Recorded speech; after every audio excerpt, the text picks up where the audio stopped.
Perayaan Malam Tahun Baru 2025 di Denpasar akan digelar di Pantai Mertesari Sanur, Denpasar pada Selasa 31 Desember 2024 malam.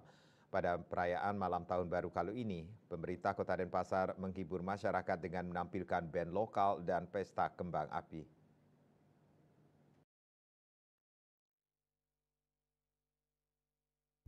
Malam pergantian tahun sebelumnya digelar di Muntiksio Sanur dan kali ini event tersebut akan digelar di Pantai Mertasari untuk memberikan ruang lebih luas dengan tema Panggung Denpasar Sambut 2025.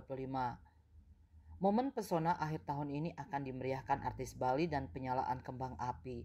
Kadis Pariwisata Kota Denpasar, Luputu Riastiti mengatakan, pemerintah Kota Denpasar akan menggelar perayaan momen akhir tahun dalam menyambut Tahun Baru 2025 dan melepas tahun 2024 di Pantai Mertasari Sanur Denpasar. Dalam perayaan itu akan ada hiburan artis lokal dan perayaan kembang api. Kita rencana menyiapkan momen akhir tahun menyambut tahun 2025. Jadi melepas tahun 2024 itu seperti biasa kita punya momen perayaan akhir tahun.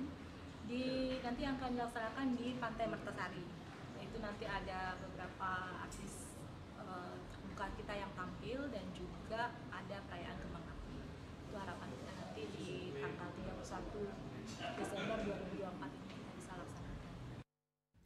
Adapun pengisi acara yang akan tampil yakni ke Kubu Barong, Naluri Manca, Lolo, Joni Agung, NWT, Leong Sinatra, Triple X, The Smell, Ax Fat Bobby Dinar, M9 plus Jun Bintang, and The Strong King X Lebri Pertami. Sementara itu, Dinas Pariwisata Kota Denpasar hingga akhir tahun 2024 ini menargetkan kunjungan wisatawan di angka 2 juta yang di tahun sebelumnya menyentuh angka 1,8 juta kunjungan wisatawan. Indrawan, Bali TV.